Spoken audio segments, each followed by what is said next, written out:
You're listening to the IFF TV podcast.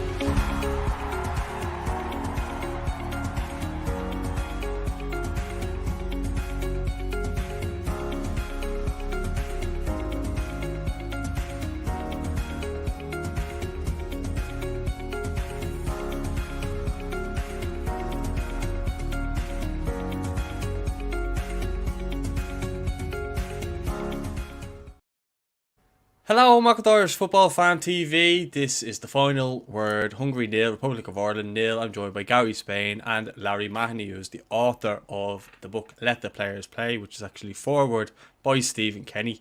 Should be a link in the description to get that book as well if you want to check it out. Larry, how are you today? And Gary, I'll come to you after and just see how you are after your flight. Good, Paul. How are you? Gary, Good, nice thanks. to see you. Yeah, nice to see you, Larry. I'm good. A bit tired, but I'm all good. Yeah, all the way back from Hungary, yeah. Yeah. Hungary and Andorra now. The Of past course, week. yeah. But I suppose just to get into this game, we'll start off with the lineup. It's kind of a different formation, Gary. 3-4-1-2 it seemed. We had Bazunu in goal, O'Shea, Egan, Duffy, Doherty, McLean, Howard, Cullen, Knight, Parrott and Ida. Were you surprised at the lineup at all? And Larry, I'll come to you after. No, I wasn't that surprised. I think it was kind of flagged. I was kind of expecting the three at the back with a view to the Portugal game in Faro. And I suppose the only one I thought might have started based on his Andorra form off the bench was Daryl Horgan. So maybe he was the only one, maybe a little bit unfortunate to miss out. But other than that, I thought it was strangely one of the ones I probably have predicted. And I don't think any of us are getting that good at predicting the team Stephen is sending out, but I think this one was a bit more predictable. And what about you, Larry? Yeah, I thought more or less the same as Gary there. The thing about playing Jason Knight behind the front two, I was a little bit surprised at that now. I wasn't I could see why. I think obviously the idea was to get the width from McLean and Doherty, who probably weren't able to get forward in terms of the formation we played against Andorra. It's in Knight and Doherty on that right hand side seemed to be getting in each other's way almost, and I think that's probably not so much the actual shape and trying to use that player in behind the front two, but I think Jason's strength is in and around the ball, of being involved, and his running power is fantastic. He's a fantastic young fella. I'm not sure what Stephen's idea would have been in terms of why he had him in there. I would think that in that position you'd probably want to play, but maybe now I know we're not overly blessed with these type of players, but I would have thought in that position you need to play with a bit more cuteness. Jason's energy is absolutely fantastic, and he's a straight runner. He's more or less a straight passer as well. I actually thought if he turned it around and he had to put young Cullen in there, I think that might have suited the system a little better. Okay. I think if you're kind of going for that formation, maybe someone like a Mandreo or something would have been a better option, because he's a bit more of a number 10 in that kind of classic number 10 mould. Yeah. Or even Troy at that, and maybe. Yeah, but I see Cullen as being clever now. I see more clever passes from Cullen than probably the rest of the midfielders. The midfielders are, you could throw a blanket over them. They're nearly all the same. They're the same type. They're all very, very good players, solid type players, simple passing type of players. Whereas I think Josh Cullen is capable of playing some more type of angle balls, some little balls around the corner. I think he's more capable of chipping, which is important from that number 10 position as well. If we do play that... Sorry, Gary, go on. I was just going to say, sorry for cutting across you. If we do play that role or that formation and Jack Byrne is available, it probably might suit him ideally, Yeah, definitely. I just think, obviously, you just spoke about Josh Cullen, and I suppose we'll get straight into it. In the 4th minute, he whips in an unbelievable cross for John Egan, who smashed the crossbar. And I didn't think Cullen actually had that in his locker in terms of set pieces. We're always looking at Conor Howard to be the one to deliver the set pieces, and straight away Josh steps up, whips in a fabulous ball. And we're lucky not to be 1-0 up at that point. Were you surprised, Gary, when you seen him step up to take the free kick? Lara, you probably weren't. He'd taken a few in Andorra as well, so it probably wasn't that much of a surprise. But it was a very good delivery. John Egan did well, lost his marker, and just a pity the header wasn't a couple of inches lower because, Golaxi, or however you pronounce it, was beaten all ends up. And as you said, smashed back off the bar. That would have been a fantastic start had that gone in. But it was a well-worked set piece, which is it's good to see. And maybe Anthony Barry had a hand in that as well. What about yourself, Larry? No, I wouldn't have been surprised. Like in every team, don't forget these are professional players, so most of them should be capable of delivering a ball of that quality. You know, in every team, I know Hurahan has been fantastic in terms of his delivery, but there are probably 2 or 3 other players who could probably deliver the exact same ball. Yeah, I suppose the thing I would argue is that we just don't see it enough. But look, that was it's just annoying that didn't go in because it would have been a nice ending to the international break. But it was funny that we got a strike on goal and we hit the crossbar after 5 minutes of absolutely nothing whatsoever. You know, I don't think anything of any good quality until one long pass from Shane Duffy in those first 5 minutes went into the front players. And then all of a sudden we could have been 1-up after really not playing at all up to that. Yeah, well, I think I just like between that and then a ball that was kind of put into the box from Howrahan, which was in the 44th minute. There wasn't a whole lot to kind of in terms of chances or anything like that. They had a good header by Zali, which was brilliantly saved by Gavin Bazunu. So I'd say in that regard we were probably equal in terms of decent shots on goal. Yeah, I think that cross going in sort of epitomised what you call it. Young Doherty's season and the way that he's playing. He seems to be playing under a cloud. I would have thought he could have got to that ball. I would have thought with a bit more snap and a bit more determination, he would have got to that ball. Yeah, Gary, you were obviously in the stadium. What did it look like from you? Yeah, no, I mean, I agree. I thought the cross could have been blocked, but it was an absolutely superb save. I mean, Gavin Bazunu had to go full length for that and tip it over. At the free kick. Sorry. The back post where Matt Doherty didn't go for it, I thought. Didn't go for it. Okay, yeah. I thought he should have had it now, to be honest. Okay, yeah. Okay, no, yeah. What was your view from where you were? Yeah, no, not so sure. I didn't. I mean, that didn't stand from the angle I was at. No, it didn't stand out as obvious that he was that close to it. And I haven't had a chance to watch it back on TV. So I was watching it back earlier. That's why they were the kind of 2 key moments for us in the half, and then obviously the Bazunu save. But I suppose going in a half time at 0-0. Were you feeling optimistic that maybe we could snatch this in the second half? I certainly was. I was watching on the watch along. Gary, you, obviously, as you mentioned, you were there. What was the feeling amongst half time? And obviously, you were in amongst fans. How were they reacting and stuff like that? We obviously know there was the boo stuff, and we're not really going to get into that. But just in terms of the atmosphere and then a half time. Yeah, so the atmosphere was pretty much electric. It was effectively a full house. There weren't actually any tickets on sale outside the stadium. I think it was still possible to buy some online, so I don't think anyone was really locked out.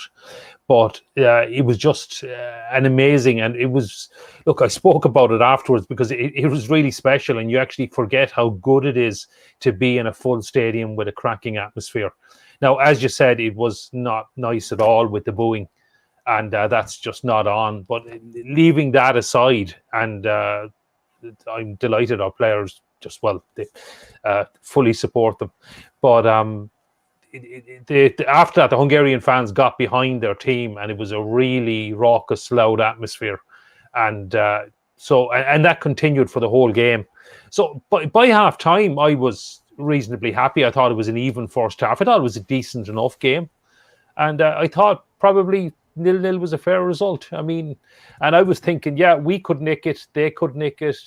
Interesting to see what changes happen. And of course, we were getting to the end, the last 45 minutes then of our season, but they had also half an eye to their crucial game next Tuesday against Portugal in the Euros.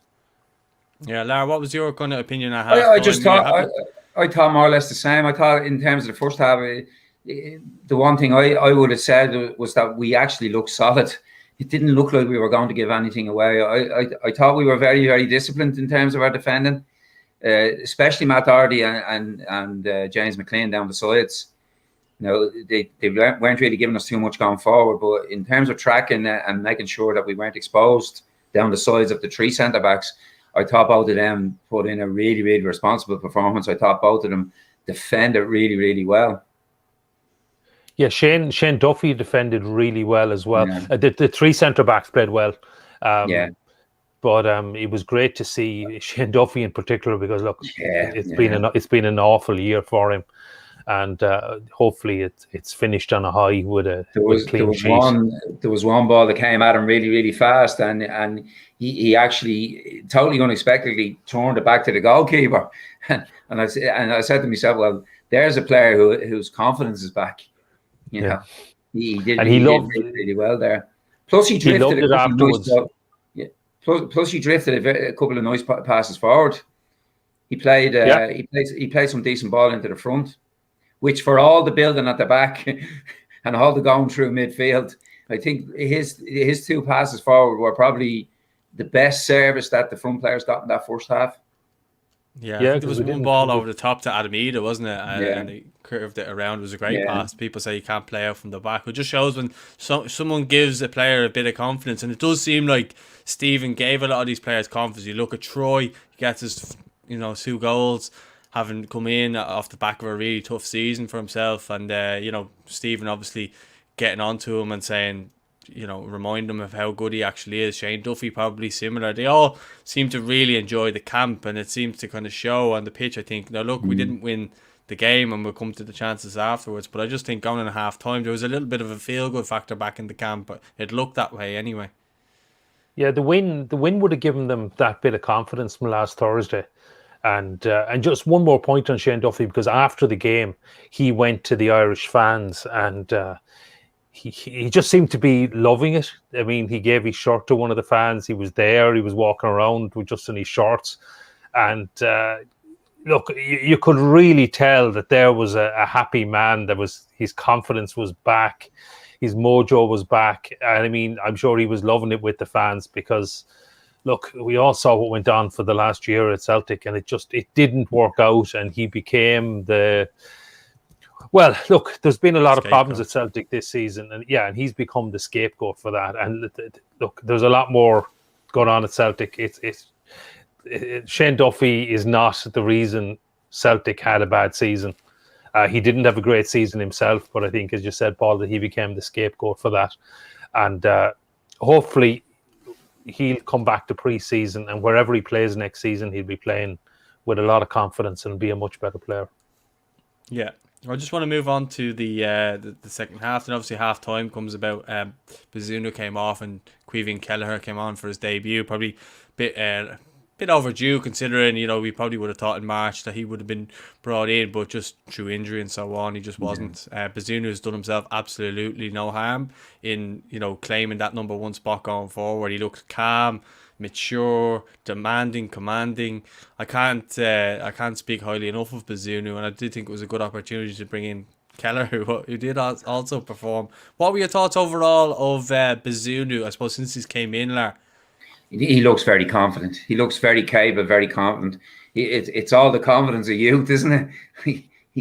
He hasn't probably at this stage of his career, everything has been on an upward trajectory for him. Yeah. He hasn't suffered many setbacks. He's had a great rise, and so you can see that in him. You can see that in the confidence. But both of them are fantastic. Stephen has a problem now in terms of selection there. Like, all of a sudden we've got 3 very, very decent goalkeepers. And did you see the Hungarian Irish goalkeeper that came on with the big red hair and the big red beard? Oh, he's got to have some Irish in him as well. He could have declared. It's mad. He looks like Sorry, go on, Gary. He looks like Caoimhín Kelleher a bit as well. Yeah. So they cloned him, Yeah. This is that. But obviously, like Kelleher comes in anyway, and I suppose There wasn't much of no. I mean, he makes a good save around the 54th minute from Zad. He was a strike from distance, and he made a decent save from that. But I don't remember him having much to do before that. Then we made a double substitution. Troy came off, and so did Conor Howard, and Malumbi and Horgan came on. I think Malumbi gave us that bit more energy in midfield, a bit more than Howard in. And last night on my player ratings, I gave Horgan a 5.5, but I watched the game back about 2 hours ago. And he was actually probably our best player off the bench because you look at the chances that he actually created for us. So I suppose maybe in some ways I was guilty because I was going through the comments while watching the game and maybe not always watching every single thing that he was doing, whereas I was able to watch it back. So I think Horgan done himself absolutely no harm. And I suppose, within 2 minutes of coming on, McLean hooks the ball over.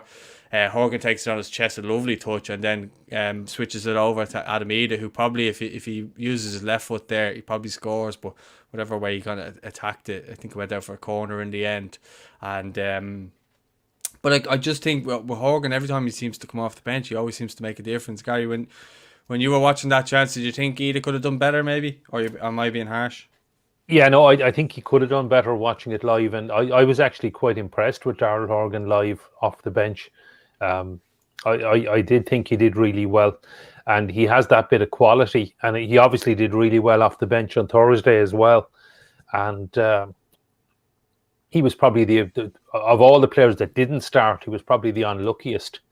And he's given Stephen another nice problem for September as well. But yeah, I did think Adamida could have done better. Overall, I thought he had a decent enough game, and he led the line very well.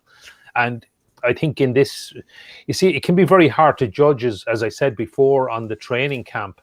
We only see the 2 games, 180 minutes, whereas Stephen has had the players for the guts of 2 weeks.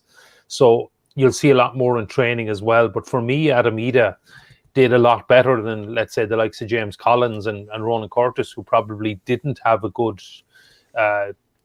didn't show their full potential as opposed to guys like Adamida, Darrell Horgan, Troy, etc., who I think really put their hand up for selection. And what about you, Lard? Like, have you been impressed with him over the 2 games? No. I think I honestly think it's come a bit too early for him. I think he needs to get some games with his club's first team.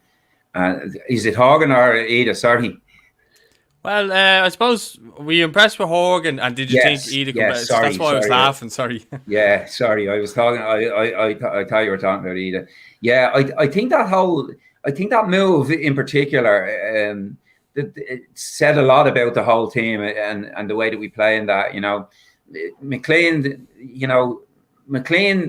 he's had his critics, and he's definitely had some poor games, but I think he always delivers. So he played a really, really decent ball in, really, really good skill from Horgan. But I think on the end of it, like I started to say about Ida, I just think it's a bit early for him. I just don't think he's come up to, for want of a better term, I don't think he's come up to Premiership pace. And I think the pace of international football just at the moment is just that too quick for him. I definitely think when it was coming in, I definitely thought he was favoured to get across the defender at the near post with his left foot. And he just didn't. And that's happened a few times. You can see that happening time and time again. And now I think he's a great young fella, and I think his time will come. But I actually, at the moment, I just think it's a little bit too early for him. Yeah, no, I think that's a fair comment. I think, he hasn't played a whole lot at Norwich, and obviously he's been injured. But I do just want to say on himself and Troy Parrott, throughout probably the first half and up until when Troy was taken off, they were getting lumps kicked out of them the whole time. And I think that will be, that will stand to them in the future. Like, they were getting kicked around, and I would say on a normal sort of competitive game, they would have had a lot of yellow cards at the back there because they were just fouling our players continuously and getting away with it, getting no yellow cards. Plus as well, I think, Paul, as well, the standard of service into them was very poor in the first half. The stuff, I think we, the way playing, you've heard me talk about this before, about the way playing at the back is in such fashion now, and someone my age just hides behind the sofa when you see a goalkeeper passing backwards to a centre back from a goal kick. Mm-hmm. But I think sometimes we lose sight of the fact that building up at the back and going through midfield is to ensure that we get decent service into the front. I think over the last few years, it's become a little bit of an end in itself. So despite all the passes that we played in our own half, the amount of quality balls that those two strikers could use easily was very, very limited. So it's very, very hard to judge them. And again, in terms of being young, I think Troy, the couple of times the ball came up to him and he pushed it to the side and he went on a mad run after it, not realising he was playing against an experienced international centre-back, So I think both those players, I think their time will come.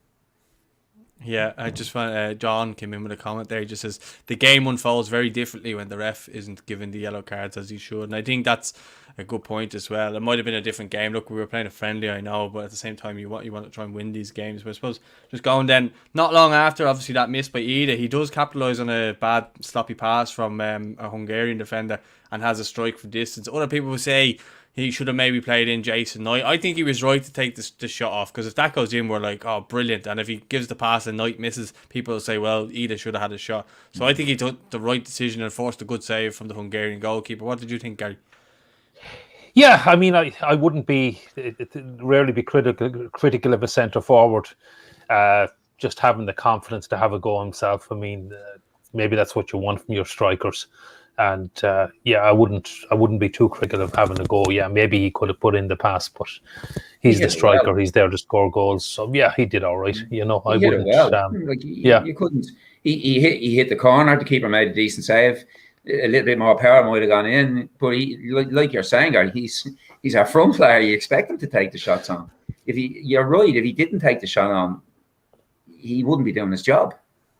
Yeah. So. But look, I think maybe that's all he needs is just a goal to go in for him. I think that's, and then you might see the confidence. The kind of. I feel like there's a lot of weight on his shoulders right now because he is the number 9, and fans are expecting him to do stuff. And as you said, he might just be, kind of just slowly getting up to the pace of, as you say, Premier League football. And I still don't think he's going to play that much for Norwich next season. That's why I would like to see him out on loan somewhere, So, if you're looking at that, maybe he had got that goal and then the shackles are off. A bit like Troy, because that's what happened when Troy got his goal and then he started to play well. I actually thought Troy played quite well. Surprised he got taken off. But the only real other chance up until the 80th minute then was Knight put in a ball, and then it was a McLean header from the back post. It was hard for McLean to get any power to kind of steer it on goal. Their keeper makes a save, and then not long after, McLean came off for Ryan Manning. But in between that, then Kelleher makes an unbelievable save from a Zali header, and it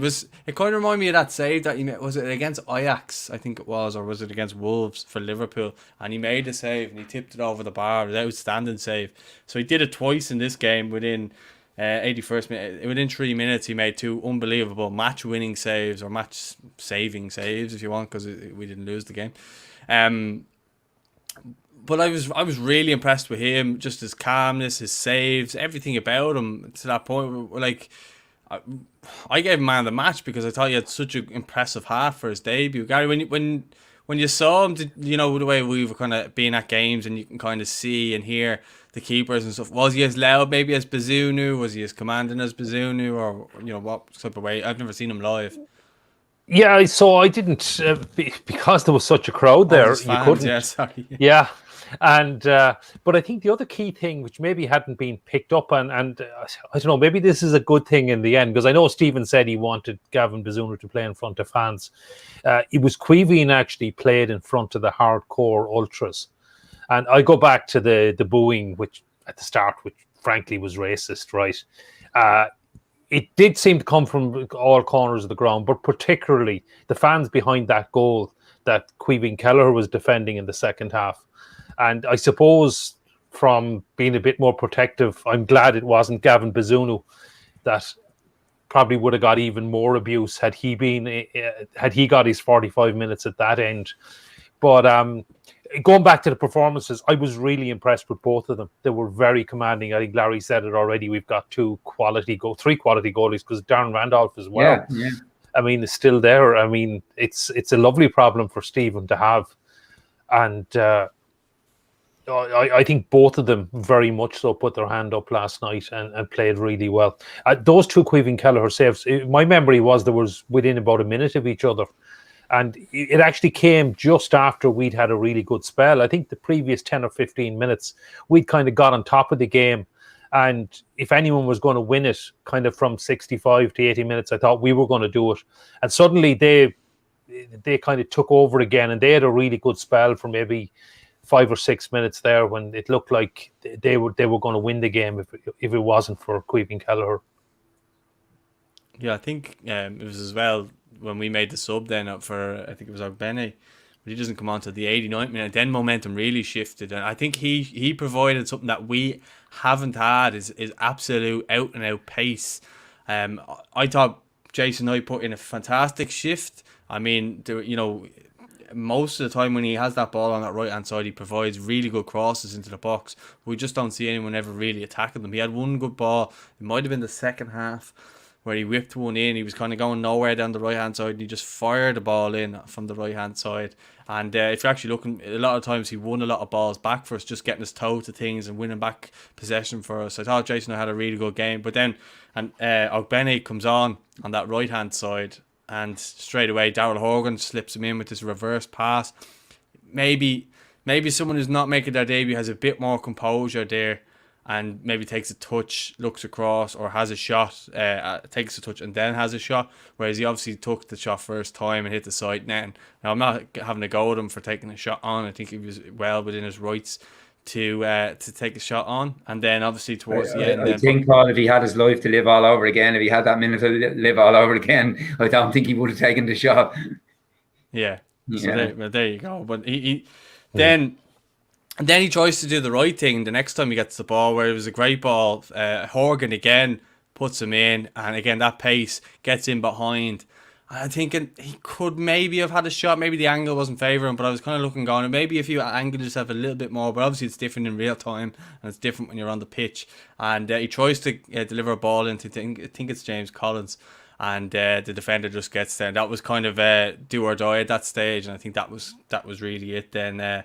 That was the kind of last move of the game. But I suppose overall, if you're looking at this international window, and I'll come to you, Gary, first, and then you, Lar, like, is this? Have you seen progress? Has this, like a lot of people said last night, and this is the first time I've seen people actually being positive in comments and saying this was our best performance since Stephen Kenny took over. So, me and you, Gary, have been at games, and we've thought that Ireland have played well, and others have thought we played absolutely terrible. Maybe they haven't been watching the whole game. But I've definitely seen signs of passages of play, and it's not all aimless football and just relying on set pieces anymore. There is signs and patterns that we're looking to try and create things. I think we are still lacking the creativity. But overall, I would say, before I get your kind of opinion on it, I would say it's been a successful camp. And I think that shows why so many players were so happy leaving the camp, saying, great, great camp, going on holiday, can't wait to get back. What did you think overall of the two games? Yeah, it was a successful camp. I mean, there's no doubt there has been patches and halves of football and times when we have played well. But there's also been times when we haven't played so well. Okay, and we've had some bad results. And I think these last 2 weeks have definitely been the most successful. And the sign, no, look, it was only Andorra, and it was looking a bit hairy for the first hour, but it was a really emphatic last half an hour, and to put 4 goals past them, and that gave them a bit of confidence. And I thought last night was a really good performance. I mean, you're up against a Hungarian side. They're not a great side, but they're a decent side. They've qualified for the Euros. I don't expect them probably to give Portugal, Germany and France too much trouble. Maybe I'll be proved wrong on that. It will be interesting to see how they get on. But they're decent, and they were at home. They were playing in front of their own fans in a full house in their send-off game for the Euros. So they wanted to win. They wanted to put on a show. And we matched them, and we were as good as them. So, I mean, there's progress there. And I think I do go back to Stephen getting the something similar to the 2 weeks in the south of France with the under-21s in 2019 in the Toulon tournament, and they really kicked on from that. So what I'm hoping is that there were certainly a lot of positive signs last night, and we can really kick on, benefit from not just the 2 games, but the training camp together, players getting to know each other better. I mean, we've had a lot of competitive games, and this was a chance for Stephen to try some things out, but he was also very conscious of getting the results, and maybe that's why we didn't see too much. I mean, I would have liked to have seen more of Dozie Ogbene. I mean, he's someone I know from Limerick, and I know my bias there, but I think there was something about him when he came on. Andrew Omabamidele didn't get a chance to play. It would have been nice to see him get a tryout, but I think Stephen was also conscious of getting results, and he wanted, maybe because of some of the negativity going back to previous windows, that he actually felt he didn't have enough in the bank to get away with trying out Andrew Omabamidele for a half of the game, and if it didn't work out, we could have lost 2-0. So I think he took maybe the safe option and said, no, I want to get the result, and he wanted a result and build confidence for the games in September. And I'm very happy with the window. Yeah, no, I think what you're saying is a fair point, and I do think that maybe if we had got results elsewhere, there might have been a bit more leeway to then say, well, I'm going to give this guy a run, just see how he does. If we get beat, we get beat. There's no harm. But I do think it was vital to kind of keep that unbeaten streak of the 2 games. Look, it is Andorra. And I mean, one other thing to bear in mind, for 6 minutes in Andorra, I think there were serious question marks whether Stephen Kenny would have continued as manager of the national team. He'd have been gone if we had. I think if we'd lost 1-0, and particularly because the performance for that first hour wasn't great, frankly. I mean, if we'd lost or even drawn 1-1, I think the chances are he would have been gone. Whereas now, I don't think that's going for discussion. He's going to be the manager in September and probably for the autumn. And I think then it's how we do in September, October, November. I think World Cup qualification realistically is gone. I know it's mathematically possible, but I don't think realistically we can qualify for the World Cup or even earn the playoff for next March.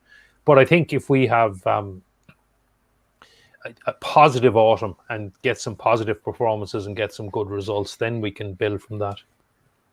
And Lara, just to finish off from yourself then, how would you rate everything obviously Gary's kind of touched on in his perspective, but what's yours? Yeah, I look, my colours are now firmly to the mast. I'm 100% behind Stephen, as I would be. I'm enjoying Stephen and the players taking on the challenge of playing what we might look as being a little bit differently in terms of how we had been playing. I think even looking at the game last night, I think we're still at the stage of knitting things together, because of the absolutely horrible year and all the circumstances that have hit the team and have hit Stephen. I think we're still at the stage where it's still being pulled together. And I think, each game they're gonna learn more. I saw an awful lot, especially in the second half last night. I saw an awful lot less of passes being played for the sake of them, right? And I think I would hope, or I would imagine, that we're heading towards a sort of a way of playing that will still be Irish, will still be aggressive, and will still be very, very forward thinking, and still will be very, very direct, but doing that with more skillful players, doing that in a more skillful way, which in all honesty is what really every coach wants, isn't it? He wants his players to work really, really hard. He wants his players to be aggressive. He wants his players to look forward, and he wants his players to play skillfully at the same time. And that's I hate using the word, I hate using the word project, but that is the project. Up to now, the football that we've been playing at international level, like it's been a different brand than what we're trying to do now.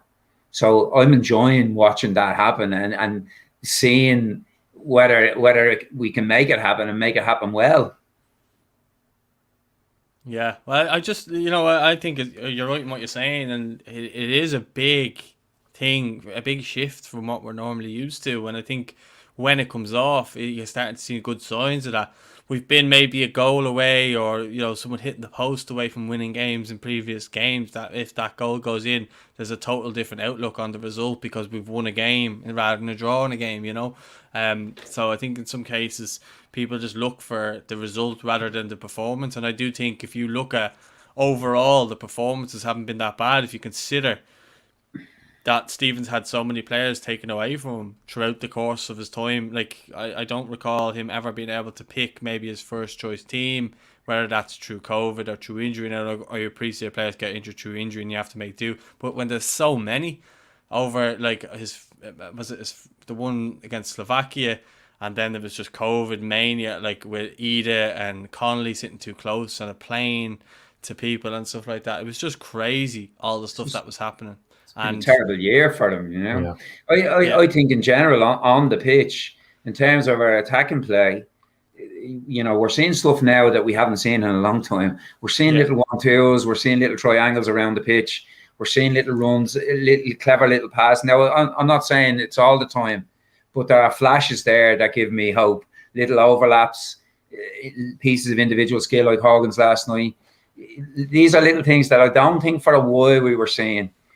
I think our approach had got very, very stale up to, you know, up to the time where Stephen was given the job.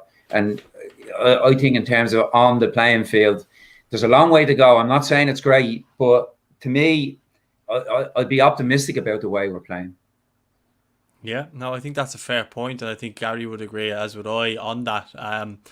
So let us know your thoughts in the comments. Anyway, we're going to leave it at that because Gary has to run away. So yeah, we've got a couple more things coming over the next few days. Make sure to check out Larry's book as well, Let the Players Play. He's just released the book. Larry, can you just give us the website in which you can get that book? Yeah, it's bigpicturecoachingireland.com. So if you want to head over, lots of people endorsing the book for Lara there over the last couple of days and stuff like that, and I think it's a fantastic book as well. So especially if you're an upcoming coach or just a coach in general, make sure to check it out. It is actually forward by Stephen Kenny himself. So there you go. Larry's a big time player in the Irish football. But anyway, let us know your thoughts in the comments on anything we discussed. What did you think of the international window? Are you happy with Stephen Kenny? Because there was a lot of people saying that we don't provide enough balance, question his position or whatever. I think he's came out the back of this international window on the team on a positive note. We head into September unbeaten. Got his first win under his belt in 12 games. So things to be positive about. Let us know your thoughts in the comments. Don't forget to like the video, and we'll speak to you all soon.